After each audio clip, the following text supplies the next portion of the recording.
조갑제 TV 시청자 여러분 안녕하십니까? 2021년 8월 1일 새벽입니다. 저는 지난 10여일간 유럽 여러 나라를 돌아다녀 봤습니다. 그러면서 코로나에 대해서 어떤 식으로 대처하는지 그 유럽 사람들의 삶의 현장에서 한번 목격한 내용을 좀 정리를 해 드리려고 합니다. 많은 분들이 유럽은 코로나로 여행이 불가능할 것이다라고 생각하는 사람이 있는데 그렇지는 않습니다. 제가 출국한 과정을 설명드리면은 우선 출발 3일 전에 병원에 가서 이 음성 확인서를 받아야 됩니다. 그러려면 코로나 검사를 해야 됩니다. 오늘 검사하면은 다음 날 영문 확인서를 받을 수가 있습니다. 그리고 입국한 나라에서 원하는 그 위치 정보를 기재를 해야 되는데 거기에 음성 확인서와 함께 백신 접종 증명서를 첨부를 해야 합니다.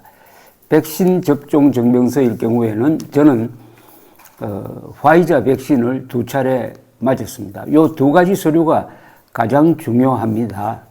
그리고 EU 국가를 여행을 할 때는 최초의 입국 공항이 사실은 EU 국가 전체의 입국 검사를 하는 대표성을 갖게 됩니다. 한 군데서만 하면은 다른 EU 국가에 들어온 것으로 간주를 해가지고 다른 EU 국가로 이동할 때는 특별한 경우가 없을 경우에는 다시 검사를 하지 않습니다. 저는 핀란드의 핀에어를 타고 헬싱키 공항에서 내려서 거기서 EU 국가로의 입국 절차를 밟았습니다. 그때 제가 가지고 있는 여권과 다른 서류를 확인한 다음에는 아무도 묻지 않고 그냥 프리패스 했습니다. 거기서 별도의 코로나 검사를 하지 않습니다. 그러니까 저는 헬싱키를 통해서 입국을 했고 헬싱키에서 비행기를 타고 다시 브뤼셀에 왔을 때는 브뤼셀에서는 집만 찾아서 나왔지 거기서 따로 검역을 받지 않았다는 말씀입니다. 그리고 EU 국가 안에 있는 여러 나라를 여행을 했습니다. 근데 독일, 프랑스, 스위스, 벨기에는 물론이고 이렇게 여행할 동안에 어느 나라에서도 검역을 하는 나라가 없었고 비자 체크를 하는 나라가 없었습니다. 이 스위스는 아시다시피 EU에 가입하지 않았습니다. 스위스는 또 유로를 쓰지 않습니다. 자기 스위스 프랑을 씁니다. 그런데도 국경을 지나갈 때 아무런 검사가 없었습니다. 자, 그러면은 이들 나라는 마스크를 어떻게 쓰고 있느냐 하는 걸 살펴봤는데 이 벨기에에서는 아주 놀라운 경험도 한 적이 있습니다. 우버 택시를 불렀는데 택시 기사가 제가 마스크를 쓰고 있으니까 마스크 벗으라고 하는 거예요. 굳이 벗으라고 해요. 자기도 벗고 있더라고요. 그래서 저는 쓰고 있었습니다만은 이 정도로 마스크에 대해서 별로 심각하게 따지지 않고 실내에서도 마스크를 벗고 있는 사람들을 많이 보았습니다. 그리고 음식점 인원 제한이 별로 눈에 띄지 않았습니다. 그래서 마스크를 벗고 있다고 누가 옆에 와서 참견을 하고 제지를 하는 경우는 보지 못했습니다. 벨기에에서는 거의 아마 야외에서의 경우에는 한 10%, 20% 정도만 마스크를 쓰고 있는 게 아닌가 생각됩니다. 실내로 들어오면 조금 마스크 쓰는 경우가 많고 특히 박물관이라든지 공공장소에서는 마스크를 쓰는 게 상례로 되어 있습니다. 그리고 제가 여행을 한 중에는 역시 독일어권에서 마스크를 쓰는 비율이 높습니다. 독일, 룩셈부르크, 스위스는 독일어 쓰는 사람들이 많죠. 아무래도 이 법을 잘 지키는 독일어권, 게르만족 국가가 마스크 착용률이 높고 프랑스 사람들이 상대적으로 마스크 착용률이 적다는 인상을 받았습니다. 예, 근데 알사스 지방의 주도인 스트라스부르크에서는 거의 사람들이 마스크를 쓰고 다니지 않았습니다. 그러면 이들 나라는 지금 코로나 상황이 어떠냐 하면은 벨기에의 경우에 어제 신규 확진자 수가 1764명, 6명 사망해가지고 누적 사망자가 25,241명입니다. 이 벨기에는 인구가 한국의 5분의 1입니다. 약 1,100만이죠. 그럼 이 사망자 25,000은 인구 비례로 하면은, 우리나라처럼 인구 비례로 한다면은 10만 명 이상이 죽었다는 뜻입니다. 그런데도 그렇게 공포스럽게 거리두기를 한다든지 마스크 착용을 강제하지는 않았습니다. 독일의 경우에는 비교적 잘 견디고 있는 나라로 꼽히고 있습니다. 그런데도 불구하고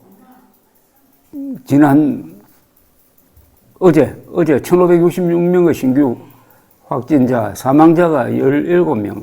그래서 독일은 누적 사망자가 2,165명, 꽤 많습니다. 독일 인구가 한 8천만 되지만 사망자가 92,165명이나 됩니다. 독일. 그리고 프랑스는 아까 말씀드렸죠. 프랑스가 마스크를 제일 거의 쓰지 않는다. 야외에서는 거의 쓰지 않았습니다. 그런데 프랑스의 어제 코로나 사망자가 60명이었습니다. 신규 확진자만 24,309명이었습니다. 누적 사망자가 11만 1,824명입니다. 프랑스. 한국과 비교하면은 한국 사망자가 지금 2,000명 정도 되거든요. 2,000명. 우리나라보다 이게 몇 배입니까? 50배네요. 50배. 그런데도 패닉 상태가 아니고 생활을 그냥 정상적으로 하고 있었습니다. 정상적으로. 그러니까 코로나와 같이 살겠다 이거죠. 그 다음에 스위스의 경우에는 지금 사망자가 11,000명입니다. 약 11,000명. 스위스는 인구가 약 850만 명입니다. 우리나라의 한 6분의 1이죠. 이것도 우리나라로 환산을 한다면 한국에서 약 6만 명 죽은 것과 맞는다 이거죠. 그런데도 뭐 별로 거리낌 없이, 다만 스위스 같은 경우에는 이 외국 관광객이 많이 와서 그런지 기차에서 꼭 마스크를 쓰도록 하고 하는 마스크 착용률이 비교적 높은 편이지만은 패닉 상태다 하는 것은 느끼지 못했고 다 일상으로 돌아갔다는 느낌을 받았습니다. 일상으로 돌아갔다. 그렇게 할 수 있었던 것은 이 백신 접종률이 높습니다. 백신 접종률을 화이자처럼 2분 받은 사람, 백신 접종 완료자라고 일단 봐야 되겠죠. 이 비율이 우리나라가 매우 낮습니다. 13.9%입니다. 약 14%만이 백신 접종을 완료했다 이렇게 볼 수 있는데 선진국은 거의 다 40% 이상입니다. 미국의 49.9% 백신 접종 완료율입니다. 그리고 영국이 57%, 프랑스 47%, 이탈리아 52%, 스위스 57%, 일본이 우리보다 또 높아요. 2배쯤 됩니다. 28%입니다. 그러니까 이 믿는 구석이 있다 이거겠죠. 백신 접종 받으면 한 95%의 예방 효과가 있으니까 이제는 마스크와 백신으로 무장을 해가지고 일상생활을 하겠다는 겁니다. 그리고 코로나로 인한 여러 가지 사회적 비용을 더 이상 부담할 수는 없다. 그리고 특히 개인의 자유를 제한하는 것은 참을 수 없다. 이거죠. 개인의 자유. 우리처럼 전화를 추적해가지고 꼼짝달싹 못하게 그 경로를 파악한다든지 하는 것은 이런 나라에서는 있을 수가 없습니다. 그리고 작년 8.15 광복절 날 광화문에 모였던 이 보수 집회 참여자들을 마치 범법자, 우범자시 해가지고 전화번호를 일일이 확보해가지고 빨리 검사받으라고 독촉하고 압박하는 그런 행동을 했다가는 아마 정권이 무너질 겁니다. 그것도 이 정권은 차별적으로 하지 않습니까? 민노총 집회 참여자에 대해서는 그렇게 하지 않습니다. 작년에 8.15 광복절 보수 집회와 관련해가지고는 주최자들이 여러 명 구속영장이 청구되거나 구속 집행됐는데, 제가 기억하기로 있는 민노총에서는 지금 단 한 사람도 구속된 사람이 없지 않습니까? 완전히 방역을 계급투쟁적으로 합니다. 계급적 차별을 가지고 합니다. 사람이 먼저다라고 하지만 우리 사람이 먼저다라는 거죠. 우리 사람의 대표적인 예가 민노총이고, 보수 집회 참여자는 우리 사람이 아니라는 거죠. 사람 취급을 안 하는 겁니다. 이게 문제의식, 사람이 먼저다의 위선이고 거짓입니다. 자, 우리나라는 그러면은 사망자가 2천여 명인데, 우리 언론이 지금 이 문제를 가지고 정권과 이상한 지금 결합이 되고 있습니다. 무슨 뜻이냐면은, 이 한국 언론이 과도하게 이 코로나 사태를 과장을 하고 있습니다. 사망자 통계가 제일 중요합니다. 사망자는 하루에 2, 3명 나지 않습니까? 교통사고가 하루에 보통 한 10명 남짓 죽습니다. 그런데 코로나 사망자는 2, 3명이다. 지금 독감 사망자가 1년에 보통 한 2,400명 나옵니다. 아직도 코로나 사망자와 독감 사망자의 비중이 비슷합니다. 그런데 얼마나 우리가 과잉 반응을 하고 있느냐. 폐렴 사망자가 1년에 10,000명이 넘습니다. 그렇다고 폐렴 독감에 대해서 이렇게 과잉 반응을 한 적이 있습니까? 그래서 지금 우리가 지나친 거리두기라든지 지나친 소상공인, 특히 음식점 등등에 대한 과도한 이 개입과 통제는, 이것은 여러 가지 부작용을 낸다. 우리도 지금 빨리 백신 접종률을 높여가지고 유럽처럼 코로나와 함께 살아가는 이제 설기를 배워야 될 것이라는 느낌이 들었습니다. 이 문재인 정부는 코로나를 정치적으로 이용을 하고 있습니다. 선거에 이용하고 있습니다.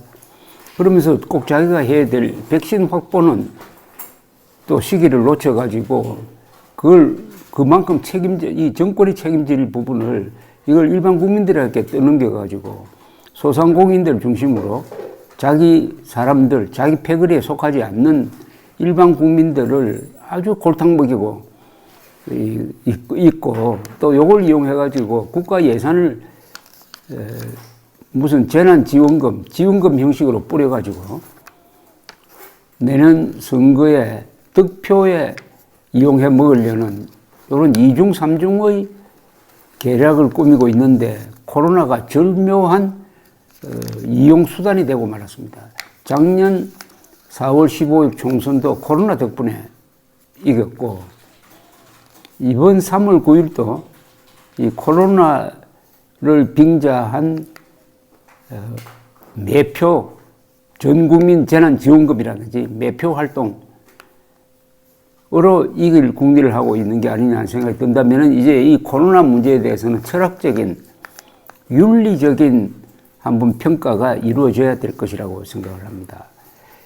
연간 2,000명, 연간이 아니죠. 이미 1년 한 6개월이군요. 1년 6개월에 코로나 사망자가 독감 사망자보다도 훨씬 적게 나왔는데, 우리 국가가 지불해야 될 이 사회적 비용, 경제적 비용은 얼마나 크느냐 하는 것을 계량해가지고 이제 우리 언론도 무조건 확진자가 늘었다, 여기에 집중적으로 보도할 게 아니고 잘 가려서 해야 된다 이겁니다. 그러니까 정권이 잘못한 책임은 혹독하게 따지고, 그러나 확진자 숫자보다 더 중요한 것은 사망자입니다. 확진자 대부분이 치유됩니다. 문제는 사망자죠. 사망자가 제일 중요한데, 사망자 보도는 거의 안 하는 수가 많습니다. 사망자 2, 3명 아닙니까? 평균 2, 3명. 요사이는 많이 많이 늘으면 이제 10명, 12명 되기도 하는데 이것 가지고 마치 전쟁이 난 듯이 계엄령 펴진 듯이 이렇게 생활하는 게 맞느냐.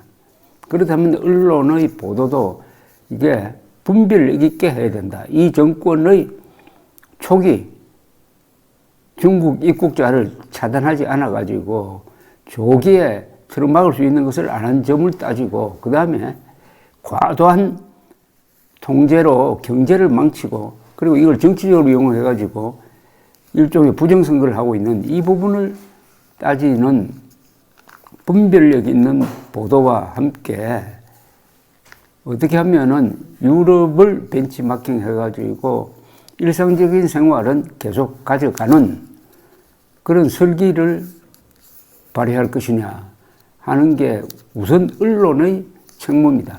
이 언론 그리고 이 언론이 이렇게 과장 또는 예민한 보도를 하면 정권은 오히려 그걸 역이용합니다. 언론이 이렇게 보도를 하니까 사회적 거리두기를 강화를 한다. 언론이 이렇게 보도를 하니까 전국민 재난지원금도 전국민